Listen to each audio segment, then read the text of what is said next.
Buenos días y bienvenidos. Qué bueno que nos acompañan. Vamos a iniciar nuestro estudio. Vamos a hacer primero que nada una oración para que Dios nos ayude y nos pueda hablar en esta mañana. Si gusta inclinar su rostro, cerrar sus ojos, acompañarme en la oración.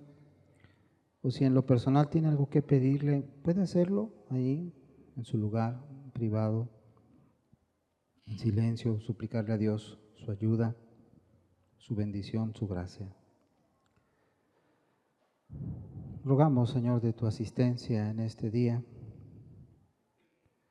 Señor, en verdad que tu palabra pueda ser expuesta, Señor, como debe ser. Señor, pon una tierra fértil, Señor, en cada uno de los presentes para poder recibir la palabra. Da un corazón sencillo, humilde, Señor, para recibir esta palabra que puede hacer salva nuestras almas, Señor. Ayúdanos en verdad, Señor, a hacer tu voluntad, a entenderla y comprenderla y sobre todo ponerla por obra para glorificar tu nombre. En el nombre de Jesús, amén.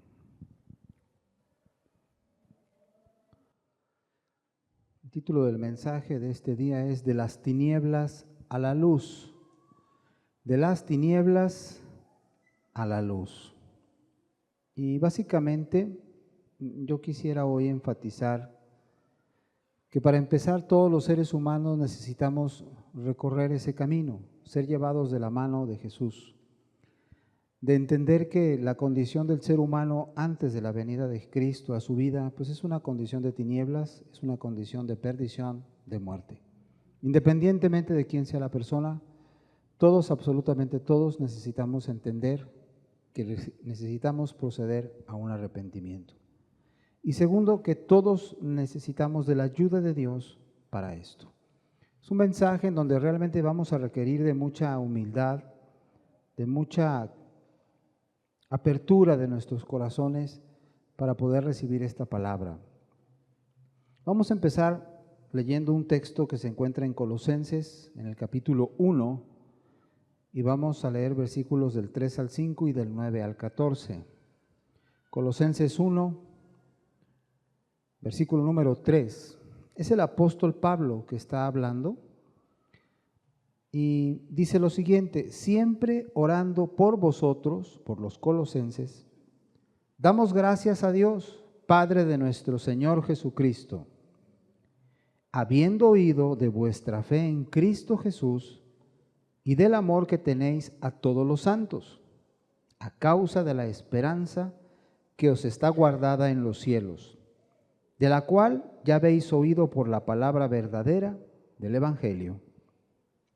Versículo número 9, por lo cual también nosotros, desde el día que lo oímos, no cesamos de orar por vosotros y de pedir que seáis llenos del conocimiento de su voluntad en toda sabiduría e inteligencia espiritual, para que andéis como es digno del Señor, agradándole en todo, llevando fruto en toda buena obra y creciendo en el conocimiento de Dios, fortalecidos con todo poder, conforme a la potencia de su gloria, para toda paciencia y longanimidad, con gozo dando gracias al Padre que nos hizo aptos para participar de la herencia de los santos en luz, el cual nos ha librado de la potestad de las tinieblas y trasladado al reino de su amado Hijo, en quien tenemos redención por su sangre, el perdón de pecados. Es un texto un poco largo, lo quise leer todo porque tiene cierto grado de dificultad, cierta necesidad de entender lo que está diciendo Pablo. Parecería ser algo complejo, pero con la ayuda de Dios vamos a explicarlo. Para empezar, la carta la escribe él con la ayuda de Timoteo, y ellos están mandando un saludo a los colosenses. Primero, lo que Pablo lo explica, dice: hemos oído de ustedes que tienen fe en Cristo. Para empezar, tienen una fe muy preciosa, y esa fe se estaba manifestando en un amor a todos los creyentes. De entrada, lo que Pablo y el apóstol Pablo y Timoteo estaban viendo es un fruto en la vida de esa gente. realmente ellos estaban entendiendo, esta gente es cristiana. Han creído en el Evangelio, llegó el Evangelio, se les predicó y los colosenses escucharon y dice que su actitud cambió. Es decir, son personas que creyeron inmediatamente en Cristo Jesús como aquel que los perdonó, que murió por ellos. Y no solamente eso, nació un amor natural, un amor espiritual que empezaron a tener hacia todos los santos, hacia todos los creyentes. ¿Por qué empezaron a vivir así? Porque creyeron en el Evangelio, lo creyeron. Se les anunció que hay una vida eterna, se les anunció que hay un reino eterno, se les dijo que había un rey celestial el cual había venido a morir por ellos y ellos creyeron eso. Y ellos entendieron que los estaba llamando a ser parte de su reino y que les estaba prometiendo ese lugar al final de sus vidas. Ellos creyeron eso. Y al creerlo, creyeron en Cristo y creyeron también en ese amor que Él les estaba brindando. Y por lo tanto ellos mismos empezaron a vivir ese amor. Definitivamente Pablo dice, yo me gozo de esto. Yo me gozo mucho de esta actitud. Yo me gozo de cómo ustedes realmente tuvieron esta actitud, tuvieron esta fe y empezaron a vivirla como Dios quiere. Entonces Pablo les declara que él estaba orando por ellos. Y Pablo no estaba orando simplemente ayúdalos, bendícelos, prospéralos, dales gracias. No, o sea, todo lo que leímos ahorita es una oración muy basada en el Espíritu y muy inteligente. No estaba pidiendo cualquier cosa Pablo. Él estaba orando y decía, desde que oímos que ustedes tienen esta actitud, no dejamos de orar por ustedes. Y estamos pidiéndole a Dios que sean llenos del conocimiento de su voluntad en toda sabiduría e inteligencia espiritual. O sea, empieza Pablo a explicar algo. Qué importante es que ustedes, en verdad, tengan sabiduría de Dios, tengan inteligencia de Dios para saber cómo conducirse delante de Él. ¿Para qué? Para que andéis como es digno del Señor, agradándole en todo. Como ya hemos estado estudiando en estas semanas, hemos estado estudiando acerca de que, pues la vida del creyente es de una forma de ser, que nace desde el corazón, un corazón que ama a las almas, un corazón que quiere amar, un corazón que odia, aborrece el pecado, que anhela la santidad, que anhela la justicia, que anhela la rectitud, y que independientemente de las cosas que pasan en este mundo, está dispuesto a padecer, está dispuesto a sufrir, está dispuesto a ser perseguido y no negar a Cristo, sino amar a Dios por sobre todas las cosas. Y que eso es una luz que debe alumbrar a todo hombre, que en verdad si alguien es cristiano tiene que tener esa vida y que a ojos vistos, sin necesidad de estar diciendo, es que yo soy bien bueno, es que yo sí sé hacer las cosas, es que yo sí soy cristiano. Un cristiano nunca anda haciendo eso. Su vida habla por sí sola. El Espíritu mismo empieza a ministrar a las personas que están alrededor y le hace ver a esa gente que esa persona realmente es cristiana. Y sus hechos hablan por sí solos. Eso es lo que hemos estado estudiando en estas últimas semanas. Y finalmente lo que Pablo está haciendo es esto, está orando esto precisamente. Por favor, ayúdalos realmente, que anden como es digno de ti. Señor, enséñales con tu palabra, que la aprendan, que la vivan, que la experimenten, que aprendan a andar conforme a la ley. Finalmente, cuando alguien practica algo en lo natural, empieza a volverse diestro. O sea, en otras palabras, empieza a ejercitarse en esa situación hasta que la domina. Lo mismo los creyentes, cuando los creyentes están viviendo bajo la ley de Dios y la experimentan y la viven, empiezan a tener un discernimiento, empiezan a tener una forma de comportarse, es decir, están creciendo en la fe y en el conocimiento de la palabra de Dios y en la vida con Dios, y la empiezan a desarrollar. Es lo normal y de hecho debe ser algo real y verdadero en la vida de todos los creyentes. Si eso no existe, la persona pues se apaga, se muere.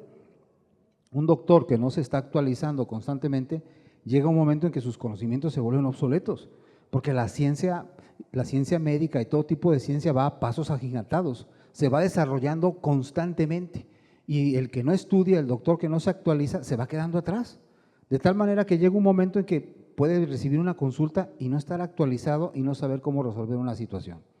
¿Qué tan grave puede ser eso? Analizando el caso de un doctor que no esté actualizado, puede ser que no le dé una opción genuina y clara a un paciente de poder salir adelante. En otras palabras, a lo mejor el doctor aplica los medios y los conocimientos que tiene, que no son malos, pero resulta que hay una nueva técnica menos dolorosa, más eficaz, que resuelve el problema, pero él no, por no conocerla, finalmente no le puede ofrecer eso a su paciente. En ese caso, el paciente puede tener una situación de agravamiento, incluso hasta de muerte. ¿Hasta dónde es responsable el doctor? Pues cuánta gente demanda a los doctores, sobre todo en Estados Unidos, ¿no? Pero en el punto del cristiano es que el creyente cada día tiene que tener una actitud de estar actualizándose con Dios, si esa es la palabra, experimentándolo y viviéndolo cada día, y estar viviendo una vida consagrada para tener la vida que Él ofrece. Termina diciendo, Señor, fortalécelos con todo poder. Está pidiendo algo que es esencial en la vida del creyente. Si Dios no te está ayudando, si Dios no te está dando ánimo, si Dios no está poniendo en tu corazón la fuerza y el vigor y el ánimo para vencer todas estas cosas, no vas a poder. Finalmente ese poder de Dios, como lo leímos en el versículo 11, dice para que tengas paciencia y longanimidad.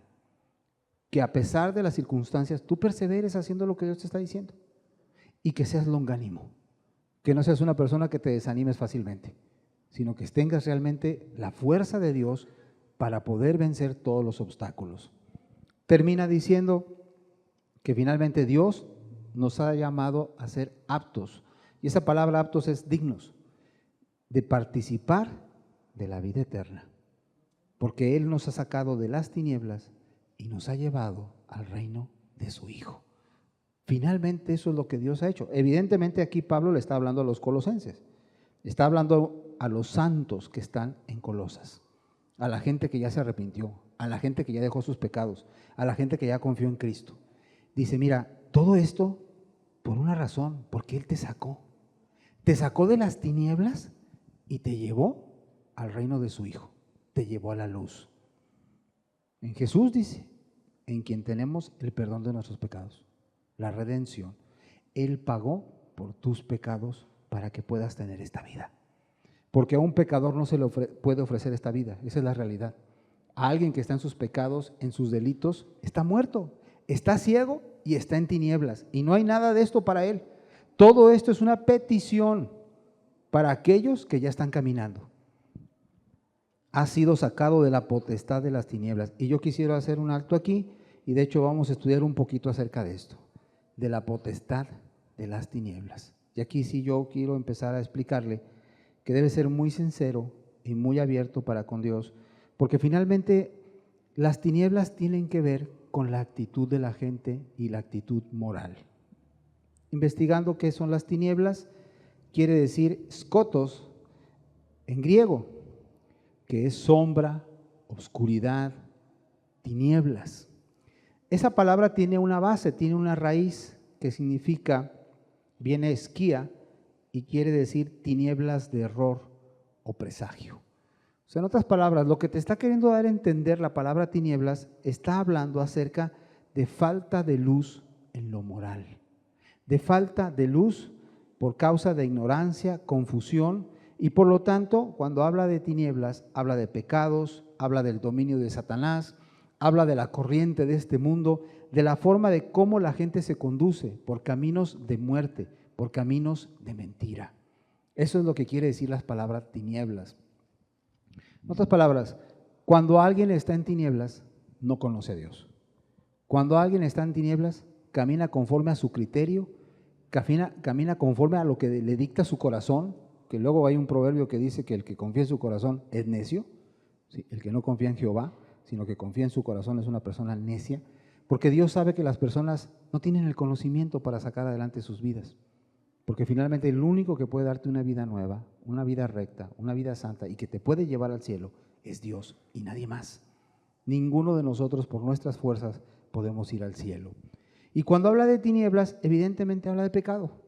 La gente hoy, y lo podemos ya ir viendo cada vez con más énfasis, a lo bueno le llaman malo y a lo malo le llaman bueno. A la gente pues, le llama bueno emborracharse, pasarse una buena semana embriagándose, intoxicando su alma, su cuerpo, dañando su familia, su economía, y eso le llaman bueno. A la gente le llama bueno mentirle y hacer fraude a los demás para poderse enriquecer. A la gente le llama bueno cometer abortos y matar a sus propios hijos. A la gente le llama bueno andar de homosexual, de lesbiana, a eso le llaman bueno. Pero la Biblia dice que todo eso está reprobado, es muerte, es destrucción, y es eterna condenación. Pero más sin embargo la gente lleva una corriente de este mundo, lleva una corriente en donde realmente quiere arrastrar a todos. Y es por eso que el llamado del evangelio es individual, para aquel que esté dispuesto a escuchar y que esté dispuesto a pararse por la verdad. Esos son las tinieblas. Y las tinieblas, repito, pues te llevan a un dominio de Satanás, bajo el dominio de Satanás. La gente dice, no, es que bueno, yo no sirvo al diablo. Ciertamente que tú tomes una decisión de voy a servir al diablo, no hay una decisión de ese tipo, ni siquiera hay una conciencia de eso. Pero es la realidad. Finalmente hay dos señores, y el señor más grande y el único es el Dios Todopoderoso. Los demás les llaman señores, y hay muchos señores, dice la Biblia, pero uno de ellos es el diablo. Y finalmente por sus influencias, las personas se dejan atraer por el diablo. Mire, ¿qué busca el diablo realmente? El diablo busca una cosa, que tú te pierdas. Es lo único que busca. No tiene otra función realmente en este universo. ¿Cómo lo logra? El diablo conoce una verdad. Dios es santo y Dios es justo. Y todo aquel que peca, morirá. Eso lo sabe el diablo. ¿Qué es lo que busca? Que la gente peque, es todo. No te puede obligar a pecar, eso es una decisión personal. Cada quien, cada uno de nosotros decidimos si hacemos lo bueno o hacemos lo malo. Y él simplemente pone una charola. Y si la persona cae, el diablo sabe que ya te metiste en un problema con Dios. Y que Dios, que es justo, no te va a pasar por alto los pecados. Que finalmente te va a dar el pago de tu pecado, que es la eterna condenación. Esa es la única obra realmente que hace el diablo. Es bueno tenerla presente, pues para que entendamos de lo que tenemos que cuidarnos. Pero yo sí quiero hacerle un énfasis, porque luego en muchas religiones se hace mucho ese énfasis. Cuídate del diablo, y cuídate del diablo, y cuídate del diablo. El diablo está aquí, el diablo tienta, el diablo hace todas estas cosas. Luego parece ser que el diablo es el Dios Todopoderoso. Y no es así. Es simplemente un ente que cayó de la gracia de Dios y que simplemente se ha convertido en el enemigo de nuestras almas. Pero es todo. Tú tienes tanto poder como dominio tengas en ti mismo sobre el diablo. Finalmente tú puedes resistir esas influencias, finalmente tú puedes resistir todo tipo de tentación porque tienes la capacidad, porque Dios te la dio, y más si vas a Dios, realmente Dios te va a respaldar, y más grande es Dios que ese ser, que ese ente, para que finalmente no nos apoyemos en el diablo, porque en las religiones luego hacen eso. Es que por culpa del diablo, es que por culpa de Satanás. No, entienda, es por culpa tuya. O sea, tú conoces lo que es bueno y lo que es malo. Tú tienes un cuerpo, una mente, tienes una inteligencia y sabes tomar decisiones. Tú decides qué haces, si lo bueno o lo malo. Y finalmente, si tú cometas un pecado, tú lo cometes. Porque pues estaría muy raro que el culpable fuera el diablo, pero que te castigara Dios a ti. Pues no es así, ¿verdad? Nadie aceptaríamos eso. Hay que castigar al culpable. El diablo tendrá su parte y ya está destinado para ello porque no tiene redención. Pero nosotros sí tenemos una oportunidad en Cristo de poder alcanzar el perdón de nuestros pecados. Entonces, estos colosenses fueron sacados de las tinieblas por medio del evangelio. Ellos al escuchar el evangelio entendieron que había la oportunidad de ser salvos. Entendieron que había un Salvador. Entendieron que sus vidas estaban mal y las corrigieron. Tomaron esa decisión y empezaron una vida nueva en Cristo Jesús, llena de fe, llena de amor, y donde Pablo decía, Señor, que te conozcan más y más para que anden como tú quieres que anden. Vemos pues que es necesario salir de esas tinieblas. Yo hoy quisiera hablar un poco acerca de esas tinieblas. En la Biblia hay innumerables pasajes, muchísimos pasajes, de hecho se les conoce como las listas negras de Dios. En otras palabras, es cuando viene la lista de pecados que la gente practica y que Dios dice, mira, quien hace esto no va a entrar. No va a entrar. Hazle como quieras. Mi palabra no pasará, dice la Biblia. Y el que practica estas cosas no va a entrar. Aunque ruegue, aunque suplique, aunque llore, aunque lo procure con lágrimas. Mi llamado es a que se deje esa forma de vida. Porque luego hay situaciones en donde la gente tiene un estándar moral. Se creen buenos, se creen que no han hecho nada indebido, no han matado a nadie, por lo tanto son gente que pues no son mala. O tal vez no son rateros, no son ladrones. Pero la realidad es que no son los únicos pecados. Hay una innumerable cantidad de pecados que vienen en la Biblia y vamos a ver algunas listas hoy. No es mi intención ponerme a explicar punto por punto porque sería demasiado, pero lo que yo sí quiero es exhortar vuestro entendimiento para que sean sinceros y ustedes se comparen y que realmente ustedes puedan a la luz de las Escrituras entender si ustedes realmente viven eso o no lo viven.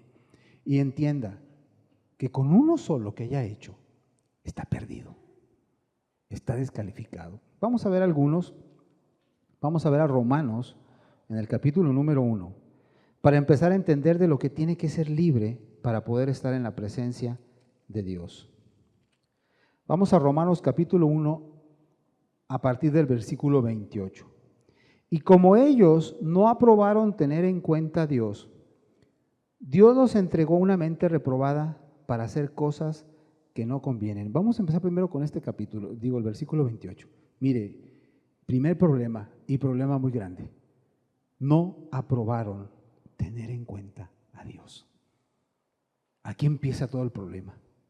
La gente luego dice, yo quiero andar en mis caminos, yo quiero andar como yo quiera, yo voy a hacer las cosas a mi manera, como yo piense, como yo sienta, como yo desea hacer las cosas.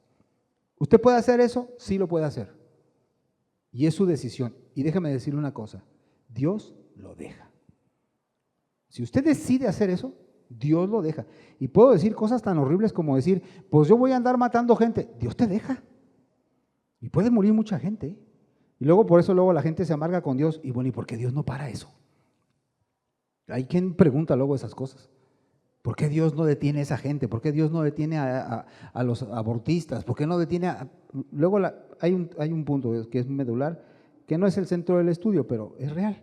Dios no puede detener la maldad. No la puede detener. Hay gente que dice eso. Yo no creo en Dios porque Dios no puede detener la maldad. Si Dios existe, o no puede o no quiere. Y si no quiere, pues qué cruel, ¿verdad? Porque realmente, ¿cómo estamos sufriendo? Pero finalmente hay que entender una cosa. Dios tiene otros caminos que no son nuestros caminos. Ni tampoco son sus pensamientos como son nuestros pensamientos. Y de que Dios puede cambiar la maldad, sí lo puede hacer, sí lo puede parar. Y testimonios hay muchos, pero no es como la gente piensa.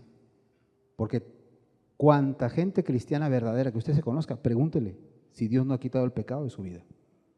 Y sí lo ha hecho. Esto finalmente es algo individual y personal. Y todo aquel que cree y confía en Cristo es limpio, es libre. Y esa persona puede vivir una vida santa y puede vivir una vida recta. El mundo quiere que Dios venga y arregle todo. Sí lo va a hacer, ¿eh? Un día lo va a hacer, pero ese día va a ser el día más trágico de la humanidad, porque Dios va a agarrar a las multitudes y las va a mandar al infierno.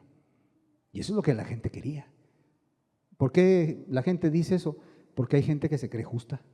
¿Por qué no quita a los asesinos? ¿Por qué no quita a los violadores? ¿Por qué no quita a los rateros? Bueno, sí los va a quitar, pero también te va a quitar a ti, porque tú eres un mentiroso, porque tú eres un codicioso, eres un avaro. Realmente, si Dios viniera a hacer juicio hoy, sería horrible. Muchísimos, y la gran mayoría, se van a ir al infierno. Y lo va a hacer en aquel día. De hecho, la Biblia, si usted la lee, va a decir que en aquellos días muy pocos van a ser salvos.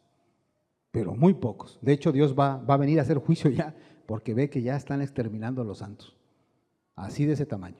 Va a decir Dios ya, hasta aquí. La gente no quiere el testimonio de mi salvación, no quieren mi amor, hasta aquí. Pero esa es la realidad. Dios sí puede detener todo eso. Aquí empieza el primer problema. No aprobaron tener en cuenta a Dios. Eso habla de una soberbia, habla de dejar el camino de Dios, de no querer someterse a Dios, de no preguntarle, Señor, ¿cuál es tu opinión sobre esto? ¿Cómo resolverías tú este asunto?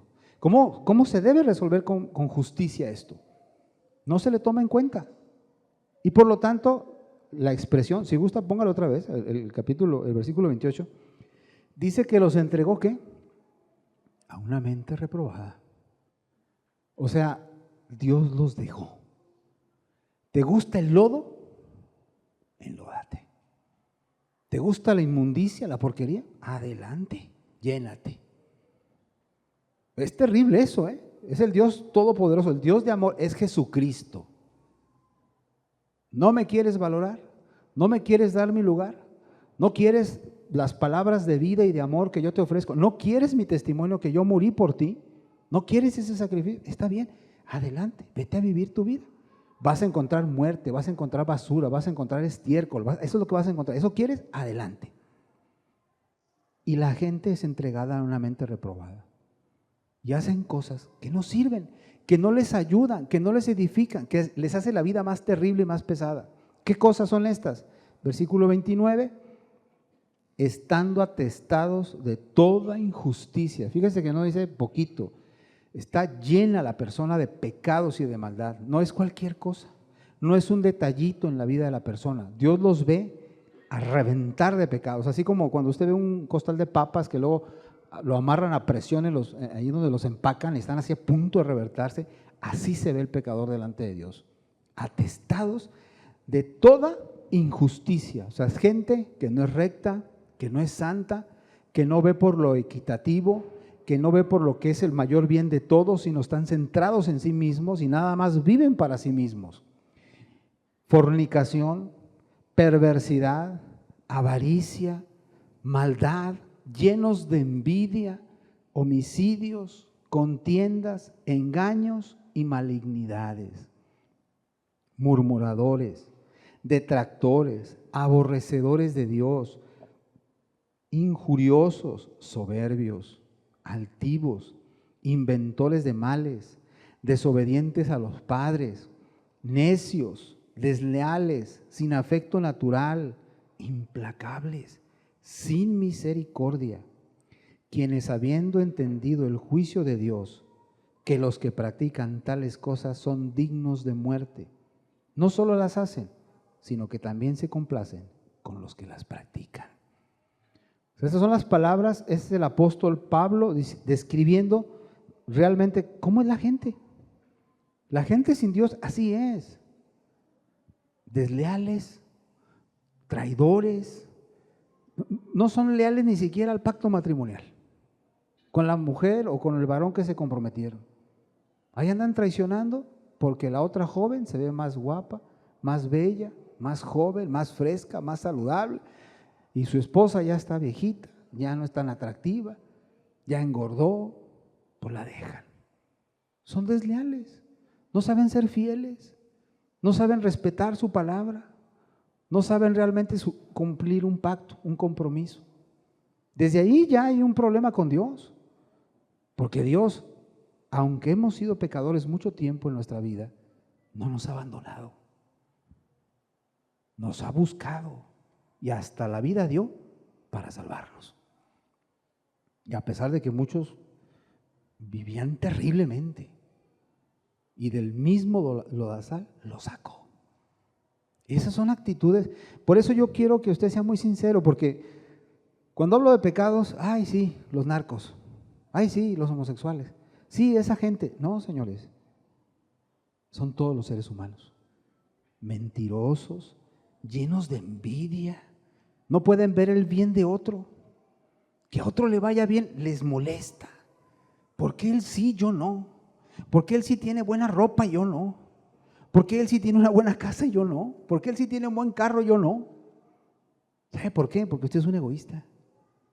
Cuando un cristiano ve que a otro le va bien, dice, ay Señor, bendito eres, qué bueno que lo estás bendiciendo, qué bueno que le diste eso. Ojalá vea tu amor, ojalá vea tu bendición, ojalá te pueda conocer a través de esa bendición que le estás dando. El verdadero creyente no está pensando en tener más.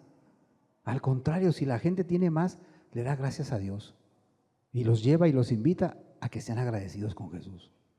Pero el envidioso no puede ver el bien ajeno, no puede. Que a otros les vaya bien, le molesta porque él no le está yendo bien. Y cuando le va mal, hasta se queja con el vecino, con la familia, por, ay, ojalá me hubiera casado con un hombre como aquel, tú eres un perezoso, esto y el otro y aquello. Ahí están descalificando al marido delante de los hijos, descalificándolo y no siendo agradecidos con lo que Dios les ha dado. Murmuradores, y vivimos en un país las novelas es eso, pura murmuración, ¿o no? Oye, es que fulanito, y es que fulanita, y es que hizo esto y lo otro, y calumniadores, y ahí echándole muchas cosas encima, y la gente deleitándose con eso. Sí, cierto, y sí, cierto. ¿Y qué más? ¿Y qué más? Y ahí están, llenos de pura malicia, pura malignidad, acusando a otros. Cuando ves el bien de otro y tú no lo tienes, no, es que debe haber robado. No, es que es una mujerzuela que se acuesta con su jefe y por eso le pagan bien. Andan diciendo cada cosa. Terrible, dice, ¿dónde sale tanto malo pensamiento? Puras cosas que no convienen, puras cosas que destruyen la creación, destruyen la propia vida, la vida de los demás. Terribles conductas. Empieza con fornicación. Hoy vivimos en una generación, pues, que ya para qué nos esperamos al matrimonio, ya todo el mundo lo hace, ¿verdad? Ya andan fornicando aquí y allá, y si llega un niño, pues abórtalo, ya ni modo. Vamos a resolver este problema, así le llaman al niño, y lo matan. O si no, se llenan de enfermedades de transmisión sexual y después no pueden tener hijos. El día que se casan, resulta que tuvieron una enfermedad en su juventud, nunca se dieron cuenta y ahora ya no pueden tener hijos. Y se amargan contra Dios. ¿Y por qué Dios no me dio un hijo? ¿Y por qué Dios permitió esto? Pues ¿por qué te andas metiendo ahí? Cuando Dios dijo que no hicieras estas cosas. Llenos de avaricia. La gente nomás quiere dinero, y dinero, y dinero, y dinero. Y no están dispuestos a ayudar al prójimo, a la necesidad de los demás. Para nada. Todo para mí, todo para mí y todo para mí. Y Dios puede darles incluso riquezas, ¿no? Y hay gente que no le basta la riqueza, quiere más y más y más, porque su Dios es el dinero. Y esa es una realidad. Amadores, aborrecedores de Dios, detractores. Todo lo que les explicas, todo lo que les dicen, pues no es cierto y no te creo. Y siempre contrariando al que está queriendo hacer un bien, al que está queriendo dar una opinión. Te predican la palabra y la refutas. Les muestras la verdad y no la quieren. Y luego hay quienes hasta te persiguen, te pueden estar persiguiendo. Nunca tienen paz en sus almas. Son necios. No entienden razones. Les explicas una y otra vez, les muestras la verdad, les muestras el camino, no lo quieren. Ellos van y hacen su voluntad, cosechan lo que siembran y luego se amargan contra ti y contra Dios. Eso es una lista nada más. Termina diciendo que los que practican estas cosas no heredarán el reino de Dios, no van a entrar. Y así lo dice Dios, que los que practican tales cosas son dignos de muerte. O sea, Dios dice, esta gente merece la muerte. No van a entrar a mi reino. Van a ir a la eterna condenación. Otra lista, 1 Corintios, en el capítulo 6.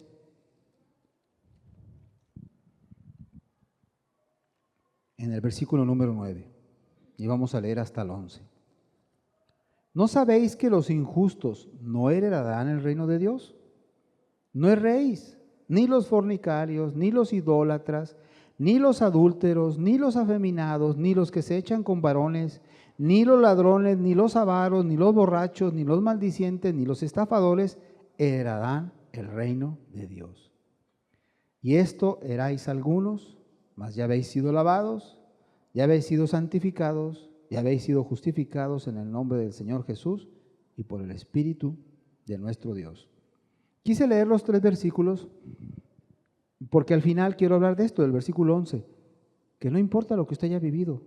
Aquí esto habla de una cosa muy hermosa, que Dios los limpió, los liberó y les dio una vida nueva. Pero veamos otra vez los mismos pecados. Fornicarios, otra vez lo vuelve a poner la Biblia. Por todos lados aparece fornicación y adulterio, fornicación y adulterio, fornicación y adulterio. Ni los idólatras, agrega ahora. Y vivimos en un país que es bien idólatra. La mayoría es católica y tienen su altar siempre. A la Virgen, al Santo Niño de Atocha, a San Judas Tadeo, San Pedro, San Marcos y cuanto santo usted se imagine. Ahí están todos en fila. Bueno, eso Dios le llama idolatría.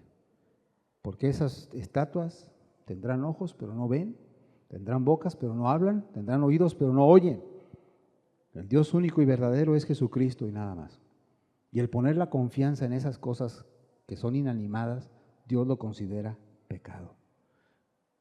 Y si tu abuelita, tu abuelito, tu padre, tu madre, tu hermano tiene su altarcito, por muy buena gente que haya sido contigo, no va a entrar al reino de los cielos, porque eso Dios le llama pecado.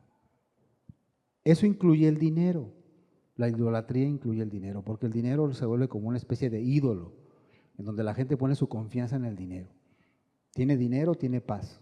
No tiene dinero, está molesto, está iracundo, se molesta con todos, se pelea con todos, no está contento, porque no tiene lo que quiere, no tiene el dinero que es su Dios.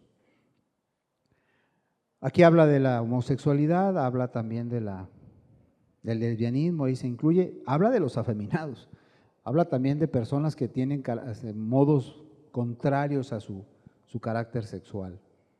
Ni los ladrones, evidentemente aquí ya habla de personas que toman lo ajeno y de personas que luego piden prestado y no pagan. Y ahí están sin pagar y no pagan y les gusta pedir prestado para nunca pagar y le deben a mucha gente. Y no les importa, viven como si, pues méteme a la cárcel, pues demándame. Y ahí están con unas actitudes en donde realmente lo que hacen es estar estafando a la gente, estarle quitando a los demás su dinero. Ni los maldicientes. Esta palabra maldiciente habla de personas que andan diciendo, por un lado, groserías, palabras soeces, palabras altisonantes. Ese tipo de corazones pues hablan de pura inmundicia.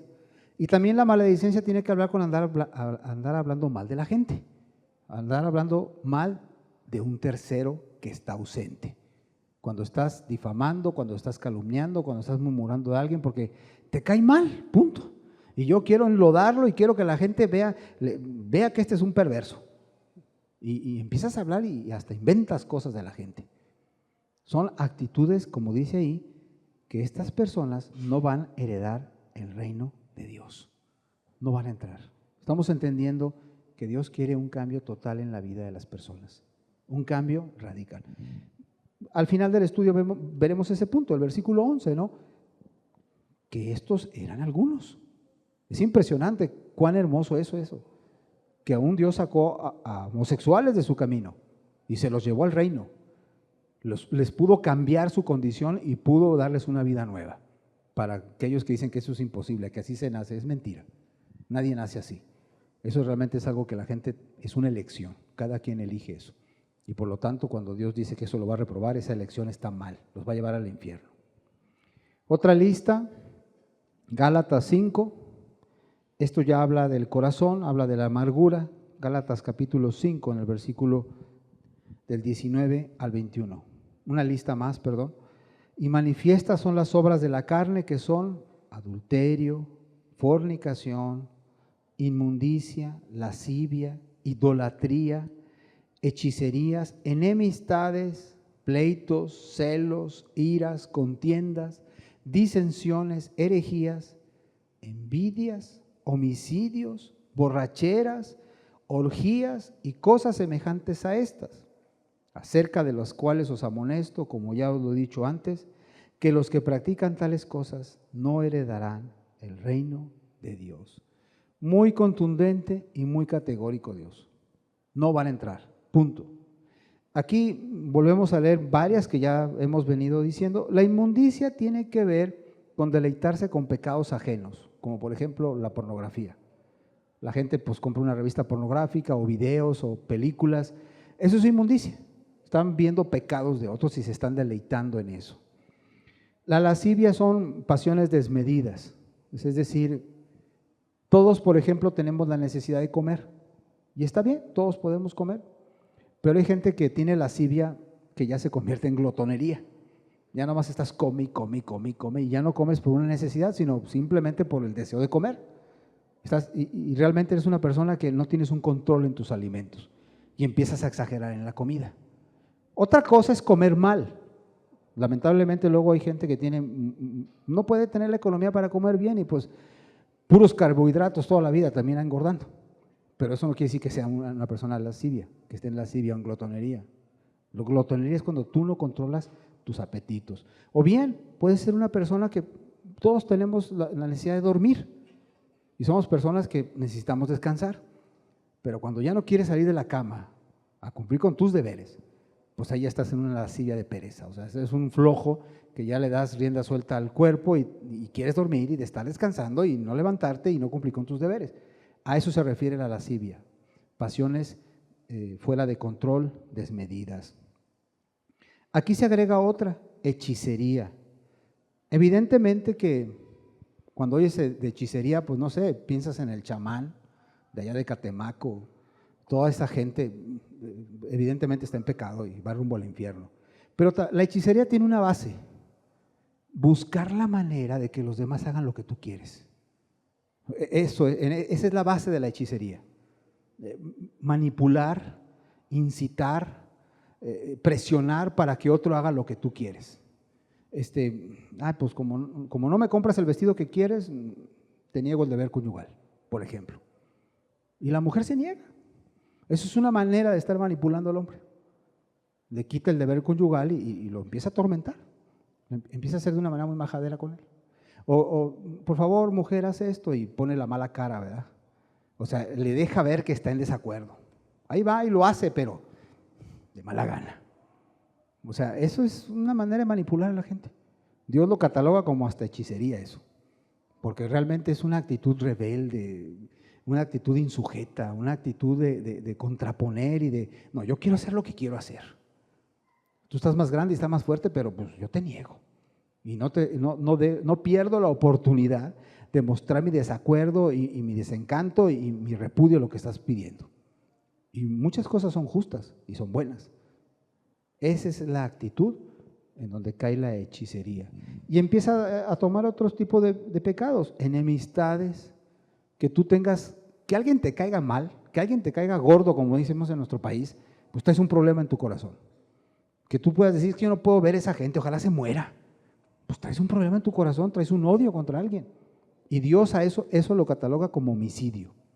A lo mejor no lo mataste tú físicamente, pero en tu corazón hay un odio, hay una rebeldía, hay un repudio a esa persona, por las razones que tú quieras. Hay gente que en un momento dado pudo verte agredido y te sientes muy mal. Es cierto, es real, pero con todo Dios te pide que perdones. No que apruebes la actitud de otros, pero sí que no guardes nada en tu corazón, que en tu corazón no haya deseos de venganza, no haya deseos de destruir la vida de otros. Y cosas semejantes a estas, finalmente. Hay otra palabra ahí que es herejía, cuando tú quieres, tuerces la Biblia para tu beneficio propio, por ejemplo. No hace muchos años hubo un caso muy escandaloso de un hombre un pastor que empezó a decir que pues como en los tiempos de David, yo también puedo tener varias mujeres. Y ya, sacó un pasaje de la Biblia y pues se autoproclamó ahí un falso Mesías y que podía tener cuanta mujer quería, porque pues así era David y Dios no condenó a David por esas cosas. Se pasó por alto muchos versículos del Nuevo Testamento sobre todo. Finalmente, esa es una herejía, por ejemplo. Entonces, hay que tener cuidado con eso, ¿no? O como cuando dicen los católicos de una manera muy, muy flagrante, ¿no? Ahí está, mira, te encargo, he ahí tu madre, he ahí tu hijo, cuando Jesús estaba muriendo en la cruz. Mira, ahí está, ahí dice que debemos de adorar a María. No es cierto, ¿no? Ahí no dice eso. Se las encargó y eso es todo. Pero tuercen el pasaje para respaldar su falsa doctrina. Entonces, otra lista negra de Dios, donde realmente quienes practican esto no van a entrar. Efesios 4, versículos 31 y 32, esta es la última lista. Quítense de vosotros toda amargura, enojo, ira, gritería y maledicencia y toda malicia. Antes sed benignos unos con otros, misericordiosos, perdonándoos unos a otros, como Dios también os perdonó a vosotros en Cristo. Estos pecados tienen que ver con una raíz de amargura. Quítense de vosotros toda amargura, falta de perdón. La amargura, por lo general, cuando traes eso en tu corazón, te lleva a relaciones de mucho enojo con la gente, de mucha ira, de mucha gritería, de estar muy mal pensado y de mucha maledicencia. Conozco personas que realmente cuando están bajo esta situación, qué difícil es convivir con esa gente. O sea, todo lo piensan mal, todo. O sea, como están, y es posible y es muy real. La amargura tiene que ver con una base, te hicieron algo, te quitaron algo, o no te consideraron, o no te trataron, o te despreciaron, o te golpearon, o, no sé, recibiste un daño en tu integridad, ya sea física, moral, psíquica o mental. Es decir, los seres humanos cuando somos agredidos sentimos un dolor y cuando no perdonamos, ese dolor se convierte en amargura. Y esa amargura te lleva a actitudes para con toda la gente. Hay mujeres que luego el marido fue un diablazo y pues andaba de adúltero, nunca proveyó para la casa, la mujer termina corriéndolo de la casa, pero la conclusión final de la mujer es: todos los hombres son así. Y no es cierto. Esa es una expresión meramente llena de amargura. Muy dolida. ¿Hay razones para entender por qué está así? Sí, se puede entender. Lamentablemente, pues la trataron como no debía, pero hay una realidad. Dios le pide que perdone, que pase por alto eso y que no guarde eso en su corazón.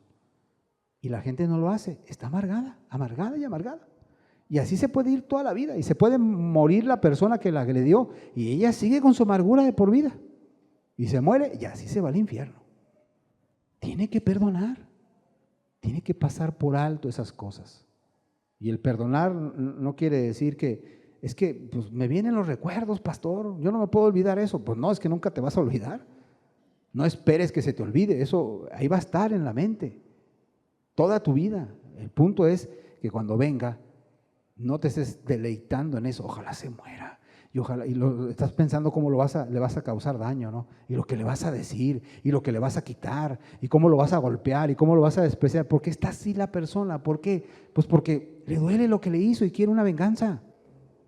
Por eso está así, pero esa forma de vivir es muy miserable. No disfruta la vida. Luego llega alguien ahí inocente y lo quiere amar, lo quiere bendecir, quiere ayudarlo. ¿Y tú qué? No, también este debe ser igual que el otro. En este mundo nadie ama, en este mundo todos son unos perversos, en este mundo no hay bien. Bueno, la Biblia dice esas cosas, pero lo que él dice lo dice por el dolor que trae, por un odio, ya un rechazo hacia la gente. Y por eso mucha gente se encierra en sí misma y ya no habla y no dice nada. Ya no quiere ser herido. Cristo te puede librar de eso. Así como liberó a los otros de Corintios, también Él tiene poder para darte un corazón que perdone, que ame, que sea libre para amar y que no tengas miedo de darte y que alguien te vuelva a herir. Ya no tienes temor a eso, porque sabes que Cristo te ama y que en Él estás completo. Tienes todo lo necesario para una vida plena y feliz. Pero esto, dice Dios, quítese esto. Ya basta las griterías, los enojos, las iras desmedidas, o sea, esos corajes desmedidos que la gente anda pateando la casa, volteando la mesa, rompiendo vidrios, que luego pues, lo único que hacen es que la gente se espanta, a los hijos, al ver a papá como un iracundo, ¿verdad? A mamá como desquiciada. ¿Hasta dónde llega la gente con eso?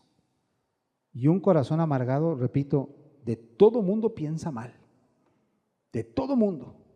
No, ese también ha de ser un ladrón, no, este también ha de ser un mentiroso, no, este también es un adúltero, sin bases, sin pruebas, sin nada. Está amargado, es lo que hay en su corazón, realmente. Antes bien, dice la Biblia, sed benignos unos con otros, misericordiosos, perdonando unos a otros, como Dios también os perdonó a vosotros en Cristo. No, pastor. No, eso es imposible, no se puede. Hay gente que me ha dicho eso. Usted no sabe lo que ese hombre me ha hecho. Pues sí, yo sé que no, yo no sé, pero Dios sí. Y Dios es el que dice que haga esto. Y créale que esta es su libertad, este es su camino a la vida. Créale, perdone. Ya si alguien quiere platicar ya de manera más particular sobre qué es eso de perdonar, lo podemos platicar más en detalle. El hablar del tema del perdón es todo un estudio, pero en esencia es no buscar venganza, no buscar mal por mal y dejarle a Dios que Él resuelva las situaciones. No estamos hablando de que apruebe lo que le hayan hecho, de ninguna manera, pero sí que en usted no exista ese deseo de venganza. Esas son las tinieblas, como muchas otras cosas que vienen en la Biblia. una vida de pecado, una vida sin conocer a Dios, una vida donde no hay temor de Dios, donde no hay respeto por las leyes de Dios. Pero ¿qué sí puede ser Dios? ¿A dónde nos puede trasladar? Vamos a ver varios versículos nada más para entender la vida que Dios trae a una persona que realmente cambia. Primera de Juan, capítulo 2, versículo 29. Si sabéis que Él es justo, sabed también que todo el que hace justicia es nacido de Él. Lo primero que Dios trae a la vida de una persona cuando camina ya con Dios es que es justo, como Dios es justo. Esa palabra justo es dikaios, que quiere decir equitativo, inocente, santo, justo, que quiere decir que vive según la ley de Dios, que obra según la justicia y la razón. O sea, en otras palabras, es una persona que, para empezar, en el caso que estamos hablando, es una persona que respeta la ley de Dios, completita. Para que usted no caiga en un estrés, la ley de Dios se resume en una sola palabra: amor. Cuando alguien ama, en verdad ama, cumple la ley de Dios. Tú vas a ver que sus pensamientos, sus intenciones, sus actos, sus hechos son tendientes a una cosa: amar a los demás. El marido que ama no es infiel, provee para sus hijos. El patrón que ama es justo con sus empleados, les paga bien, no les retiene el salario, no anda buscándoles un delito para correrlos del trabajo. El que es empleado ama a su patrón, no le anda robando, no le anda haciendo cuentas chuecas. El hijo que ama a sus padres, pues evidentemente los respeta, les da su lugar, los honra. O sea, analice cómo los mandamientos de Dios son amor. Por eso, si usted quiere vivir esta vida, necesita a Cristo. Y cuando usted conoce a Cristo, Dios lo llena de amor. Y todo esto se puede vivir sin esfuerzo. Es hasta un gozo. Porque luego hay quien puede, después de leer todo esto, no, pues ¿quién será salvo? ¿Quién podrá ser salvo? Como dijeron aquellos israelitas en el desierto. Aquí vamos a perecer todos. No, sí hay una salida, como leímos ahorita ahí en Corintios. Esto eran algunos. Ya habéis sido limpiados, ya habéis sido lavados por la sangre de Cristo. Primera de Juan 3:9. Todo aquel que es nacido de Dios no practica el pecado, porque la simiente de Dios permanece en él y no puede pecar porque es nacido de Dios. Dice que una persona que nació de Dios no puede practicar el pecado, no puede. ¿Por qué? Porque la semilla de Dios, la presencia de Dios está en él.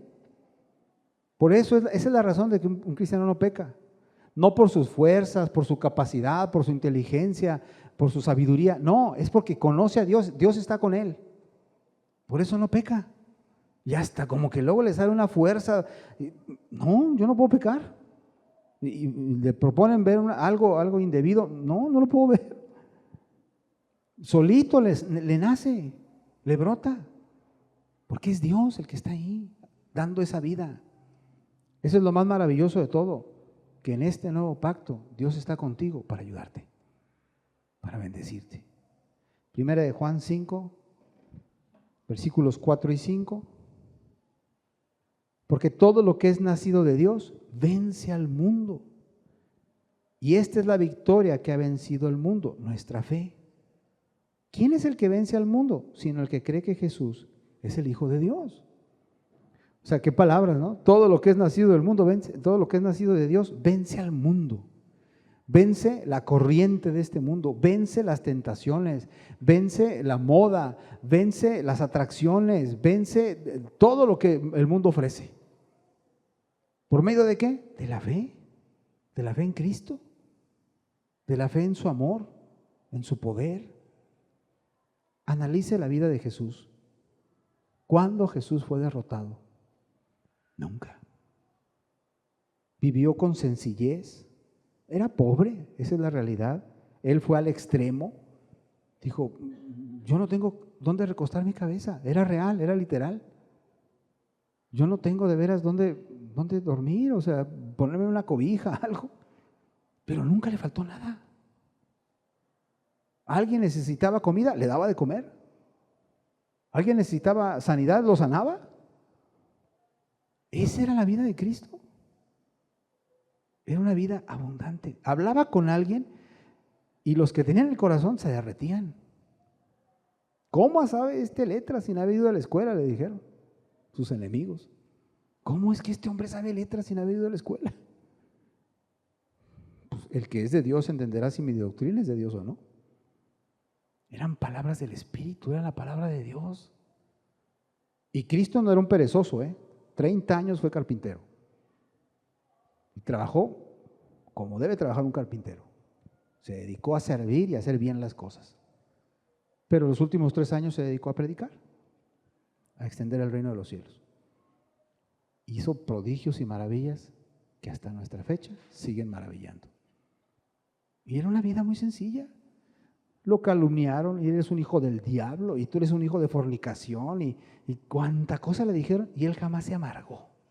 A todos los perdonó. Le encomendó a su padre las cosas, ¿no? Tú juzgas, Señor. Lo buscaron para matarlo, estaba amenazado de muerte. Yo no lo veo deprimido, angustiado, nada. Al contrario, iba y bendecía. Oye, vamos otra vez para allá, pero pues ya te quieren matar. Sí, pero pues en tanto que el día dura, tengo que trabajar. Tengo que hacer la voluntad de mi Padre. Y nunca dejó de hablarle a la gente lo que tenía que hablarle, aunque sabía que lo podían matar. O sea, esa es una vida abundante. Era una vida brillante, llena de amor, de paz, de gozo. Y nunca buscó el mal de nadie. Y cuando lo amenazaban, él no amenazaba. Cuando le maldecían, él no maldecía. No andaba diciendo, vas a ver, no, me voy a desquitar. Va a llegar mi padre y te va a hacer pedazos. Nunca dijo eso. Perdónalo, Señor, porque no saben lo que hacen. Están bien ciegos. En puras tinieblas viven. No tienen luz, no tienen conocimiento, no saben lo que hacen. Y a través de su luz y de su amor nos dio una salida, una oportunidad de ser salvos.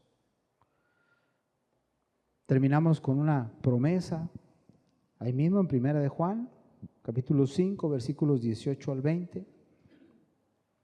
Sabemos que todo aquel que ha nacido de Dios no practica el pecado, pues aquel que fue engendrado por Dios le guarda y el maligno no le toca.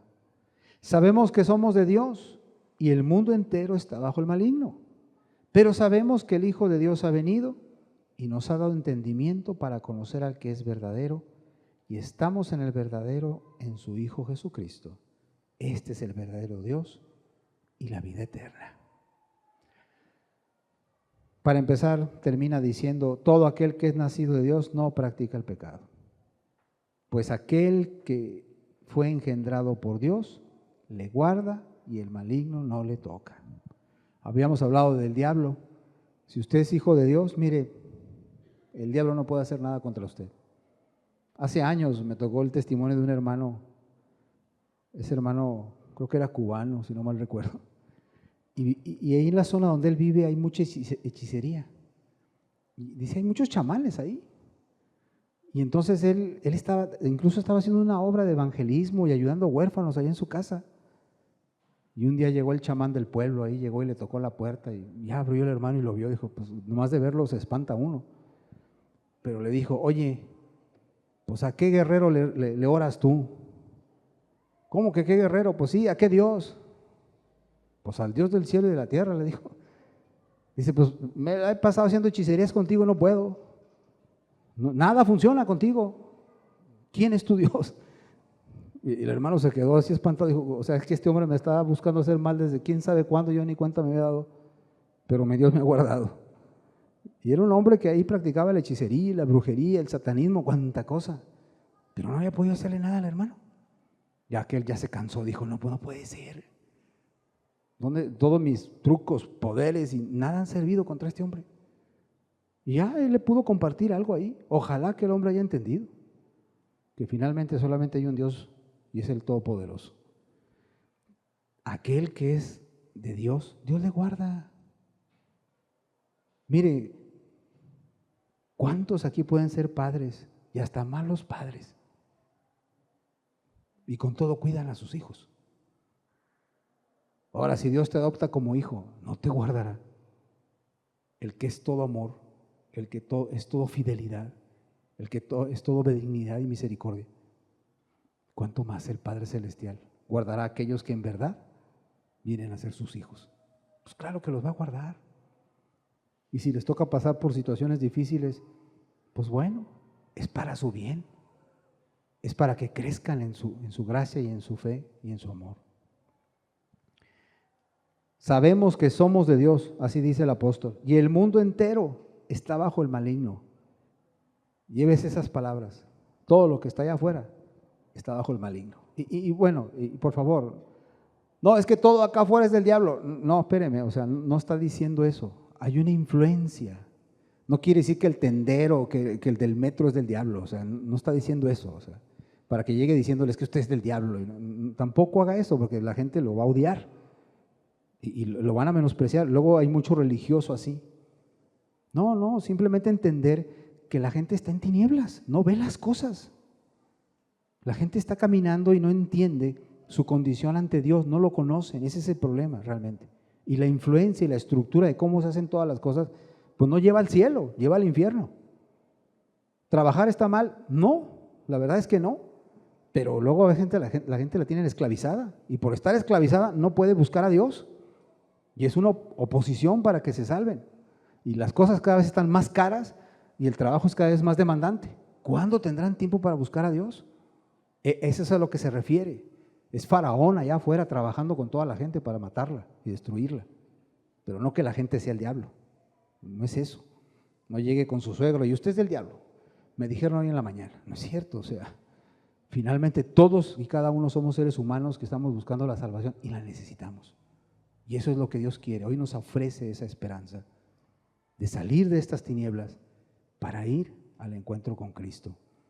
Sabemos que el Hijo de Dios ha venido y nos ha dado entendimiento para conocer al que es verdadero. Esto es lo que usted necesita. Recibir este entendimiento, que Él es verdadero, que Él es el Dios vivo y verdadero, es el Salvador del mundo. Y los que están en este Hijo, en este Dios, tienen la vida eterna. Eso es lo que debe de buscar, no una religión. Y Él tiene el poder para sacarlo de esa vida que se ve tan compleja y ponerlo en la luz, en el reino el cual Él ha establecido. Nada es imposible para Él. Lo cantamos hoy, ¿verdad? Nada es difícil para Él. Como les he dicho muchas veces, la verdad es que los cantos, los hermanos los preparan, los oran, los preparan y los ponen delante de ustedes, pero muchas veces se coincide. Y hoy puedo decir que en verdad, como dice ese canto, nada es difícil para Él. Nada. Dios puede sacar a cualquiera.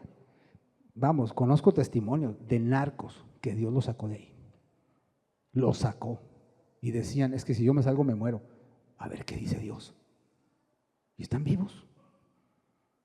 Con otra vida totalmente. Porque Dios es poderoso para hacer eso. Y si Dios puede hacer eso, ¿qué no hará con una amargura? Con un corazón que roba, con un corazón mentiroso, fornicario, adúltero. Dios lo puede cambiar. Nada es imposible para Él. Vamos a cerrar nuestros ojos y vamos a terminar el estudio. Gracias, Señor, por tu palabra.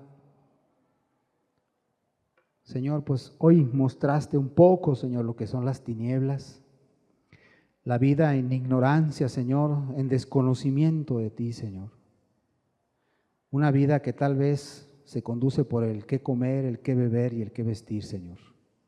Una vida que anda por vista. Pero más sin embargo, tú tienes un reino celestial que está por encima de todos los cielos y tú eres real y verdadero, Señor. Eres el creador de todas estas cosas. Gracias, Señor, en verdad, por mostrar las tinieblas y la necesidad, Señor, de salir de ellas. Tu promesa, Señor, es que tú trasladaste a esos colosenses de las tinieblas a tu reino. Y así ha sido con todos aquellos, Señor, que fueron sacados de las tinieblas. Y así seguirá siendo, Señor. Y aquí hoy, Señor, todos los que están presentes, yo te ruego, Señor, que en verdad puedan entender esto y de corazón busquen salir. Que ninguno crea que en la condición que está bien. No, Señor. Hoy tú hablaste realmente cuál es la situación. Que es necesario salir de esa forma de vida. Que es necesario escapar y correr por nuestras vidas. A huir del pecado que nos asedia, de las tentaciones, Señor, que nos quieren llevar a pecar, de la corriente de este mundo, Señor, que no está de acuerdo con tu palabra. En verdad, Señor, trae esperanza al corazón de los que están aquí hoy y que realmente se den cuenta de la gran oportunidad que hoy estás brindando y del poder que estás dispuesto a dar, Señor, a aquel que en verdad te necesite. Gracias, Señor, te damos por estas palabras en el nombre de Jesús. Amén, Señor.